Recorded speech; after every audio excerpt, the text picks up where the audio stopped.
All right, how about some news updates for the morning of Thursday, September 26th? Starting in Norway, Norwegian Security Police, PSD, have begun a preliminary investigation into reports that a Norwegian owned company was linked to the sale of pagers to Hezbollah. So you notice this whole thing bouncing around Western countries in aiding Israel in these booby trapped pagers that indiscriminately targeted combatants and civilians alike, going against Protocol 2, which all of these countries have signed. Norwegian police have issued an international warrant for a Norwegian of Indian origin, Rinson Jose. Jose has visited the U.S. a week before the pager explosions on a business trip, but has since disappeared. Jose founded the Bulgarian shell company Norta Global Ltd. In 2022, which allegedly sold the pagers to Hezbollah. In other news, the U.S. Army has selected Ghost X for its company level small unmanned aircraft systems directed requirement. So these are pretty small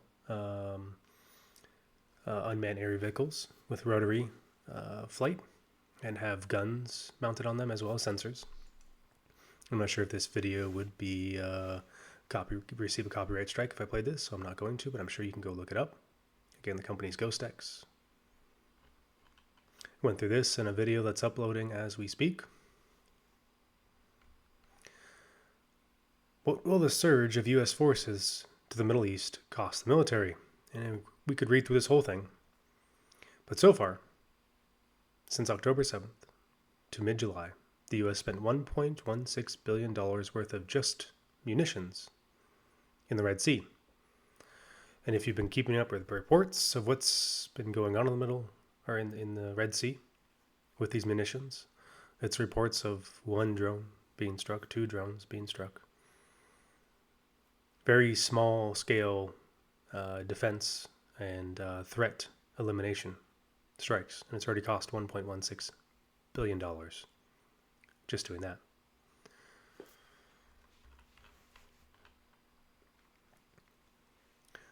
Race and ethnicity of homeschooled students. Data from the National Household Education Surveys Program. So let's look at homeschooling when it's broken down into race or ethnicity. In 1999, it was 75% white, 10% black, 9% Hispanic, and 6% Asian, Pacific Islander, or other. As you see, homeschooling of white individuals increased, while homeschooling of those other races and ethnicities decreased through 2003. A slight uptick for Hispanic, or pretty significant, doubling for Hispanic, an increase for Asian, Pacific Islander, or other, and a decrease for black. Again, it built up in 2012 for all categories, except for it stabilized for Asian, Pacific Islander, and other, and it decreased significantly by 11%, or 9% for white families. Then it again dropped by 9% up to 2016, and we don't have the latest data. We see a drop in homeschooling for white children, an increase of homeschooling for Hispanic children.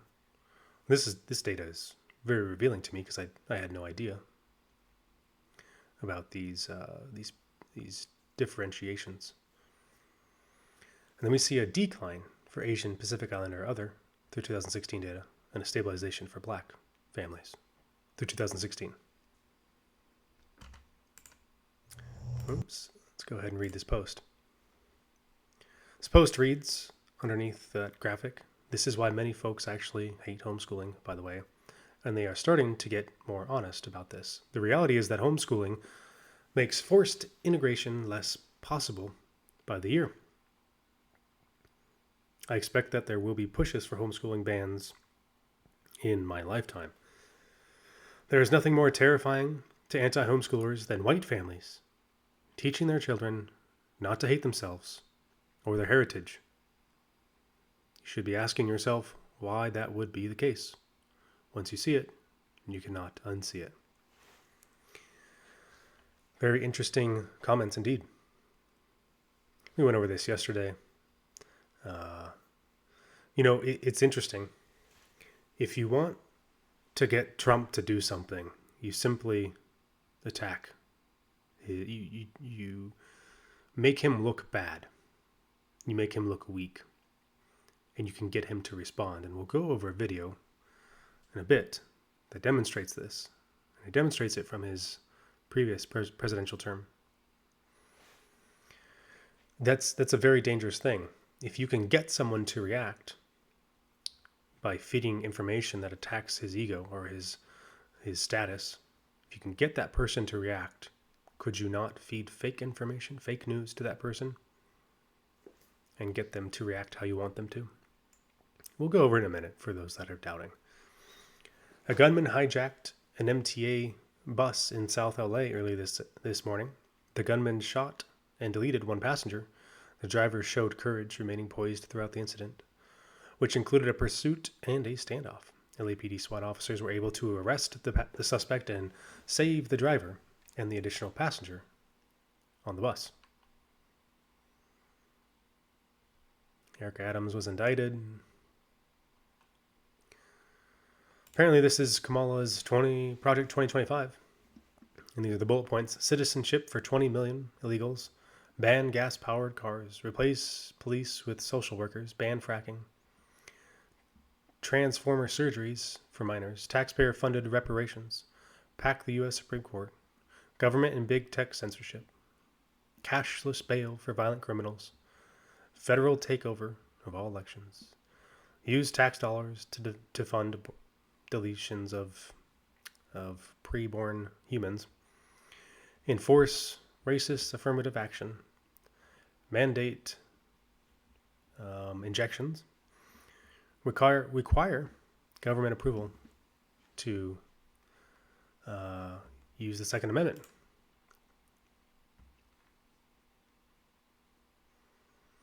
This post reads, why does the U.S. still control every penny of Iraqi oil revenues? Put a pin in that. Hold on to that thought. What does this mean for Ukraine? And what does it mean for a video we're about to watch later? Washington has maintained control over Iraq's oil revenues since its illegal 2003 invasion. A financial and economic subjugation that undermines Iraqi sovereignty and denies it access to its own national treasure. This is why there's the running joke of when a country discovers oil, the U.S. shows up to liberate them and give them democracy. Apparently, this is democracy.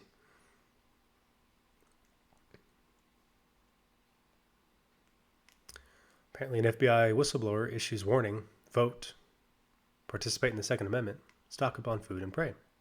And we have a hearing about it, and everybody in the minority party, they're fearing what Donald Trump would do in the next administration while they sit here and they look at the guy who's been persecuted by the FBI. And everybody in the room understands it. Mr. Allen, do you have comments you wish to make? I'll give you about a minute and a half, and then I want to turn the rest of my time to Mr. Jordan. Yes, sir. I would just say that I consider the hearing today my last act of service as a public servant for the United States of America. And I'll give you my professional opinion. I was an intel professional for our country for many years, and I would give recommendations, and I'd also look at indications and warnings. So I would offer this to the American people as my warning to them. Since this is a warning to the American people, I say, I personally have no confidence that the FBI will rein in its own conduct. I've been persecuted along with Garrett, Steve and Kyle, and countless other whistleblowers. It is my opinion that the Bureau used reprisal and fear to control the workforce. It has been a seemingly effective tactic. I personally believe that there are no current effective checks and balances against them conducting lawless action with any type of correction in a legitimate time frame. I welcome the work of the IG, but I think any type of lawless action, there's no legitimate time frame to rein them back in. Their ability to overclassify information can allow them to stonewall forever. To the American people, you have a duty as a citizen to vote, and I strongly urge you to do so. It's how you participate in the American experience. I know people have doubts about election integrity, but you must vote. It is your claim. Stake your claim and don't forfeit it willingly. Have your voice heard. My other recommendations are in the natural order. First, vote. The second is the Second Amendment. Arm yourself and know how to defend yourself. Make 3 to 4 friends in your neighborhood and promise to come to each other's mutual aid in times of hardship. And during the Great Depression, people stocked up a pantry. So I think that's a good practice, especially in our economic times, and make sure you have 3 to 4 months of food. And as a person of faith, I'd say pray the rosary, go to the First Friday devotions. That's for everybody, all my brothers and sisters of all faiths, and I know I'm Catholic, and read the gospel of our Lord and Savior, Jesus Christ, and live it every day. And that's all I have to say. Thank you for the time. You know, Mr. Allen, the fact that there are servants like you who have borne up under persecution that a lot of political leaders in this country do not care about is the thing that heartens the American people, and I'm confident the American people will resolve the situation. So it's interesting.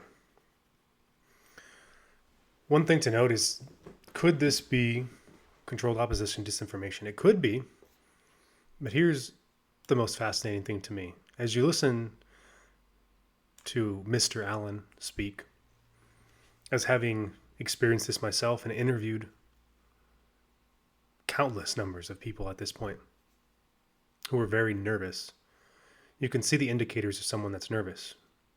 He's having short, rough breathing. He's shaking. His words are very choppy, and you can hear the nervousness in his voice and see the tension. He brings his hand to his mouth and coughs a few times, which is a biological response of your body in order to try to create breathing where there is no breathing, to give you a moment of pause, with the defense mechanism of looking like you need to cough, clear your throat. These are all the signs of someone who is very scared and anxious. I should say anxious. When you're anxious, that's your parasympathetic nervous system. Your sympathetic nervous system. And your sympathetic nervous system is fight or flight, as we commonly call it, fight, flight, or freeze. And in this situation, obviously he can't fight anything physically. He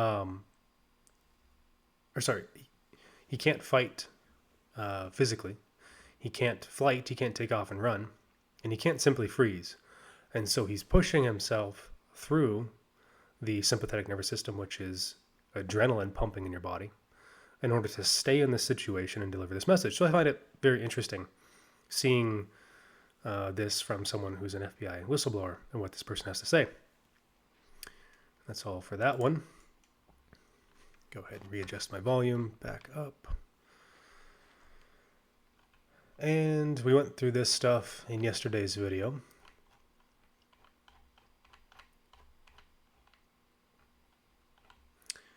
right, let's go to East Asia events. China is considering injecting up to 1 trillion yuan, or equivalent of 142 billion US dollars, of capital into its biggest state banks to increase their capacity to support the struggling economy, according to people familiar with the matter. The funding will mainly come from the issuance of new special sovereign bonds to the people, asking not to be identified, discussing a private matter. The details have yet to be finalized and are subject to change, the people added. Such a move would be the first time since the global financial crisis in 2008 that Beijing has injected capital into its big banks.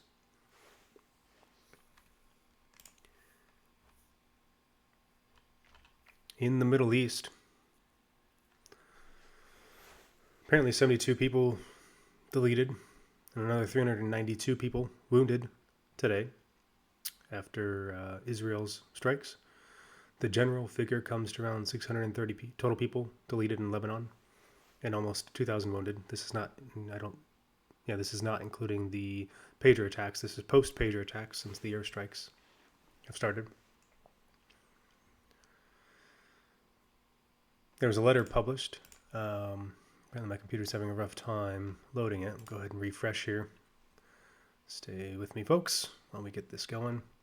I've been having some internet issues today, which is interesting. Only since I've been releasing some videos as of late have I started to encounter this problem. There we go, look at that.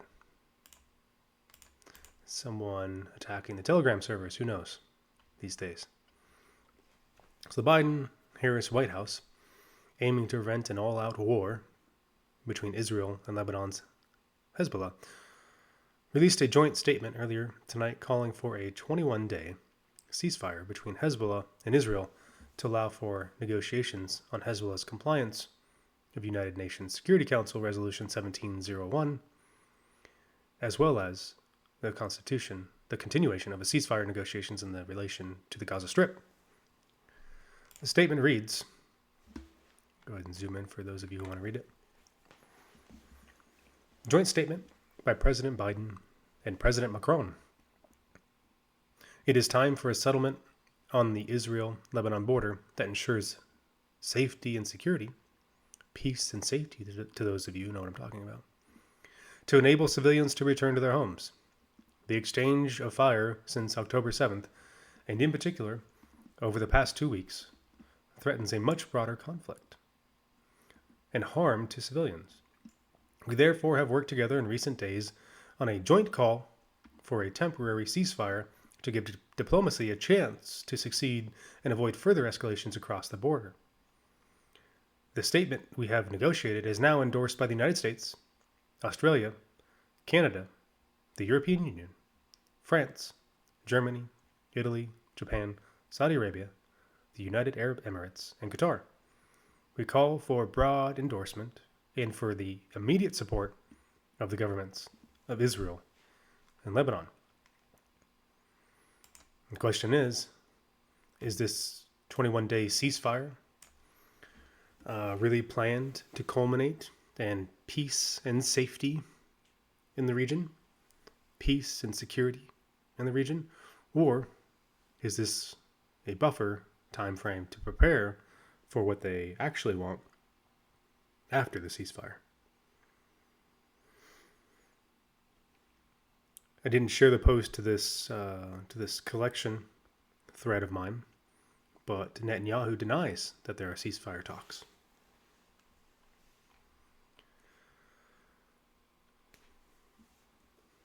As expected, the Israeli ceasefire deal stipulates surrender of Hezbollah in all of southern Lebanon and a withdrawal of soldiers beyond the Litani River. As we read through this, let me ask if this sounds at all familiar to what Russia proposed to Ukraine and that the West vehemently declined to negotiate on. So surrender of Hezbollah in all of southern Lebanon and withdrawal of soldiers beyond the Litani River. Creation of a demilitarized 7-kilometer zone in South Lebanon. Implementation of 1701 UN deal and the dismemberment of Hezbollah and all other non-state groups in Lebanon. And sorry for the background noise. I don't have a gate yet, but my computer fan just ramped up.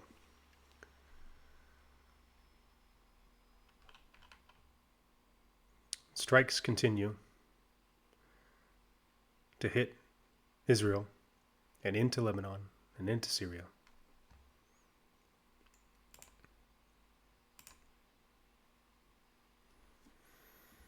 Israel to consider limiting ownership of precious metals. This post from this group reads, "We are, quote, limiting private ownership of large amounts of cash alternatives such as gold, silver, and coins." And this poster quips, "For your safety, of course, to combat crime." That's always the narrative. It's for your safety. Anytime you hear a government saying they're removing your access to something for your safety, be very, very aware of what's going on. In reality, it's never for your safety. It's for their safety. As a medium-term goal, the proposal would seek to reduce cash use in Israel drastically and instead encourage bank transfer or credit cards, allowing the government to track illicit transactions. Better, allowing the government to do something. They're always painted as something for your benefit, though. Apparently, these illicit transactions are supposed to be harmful to you, the individual.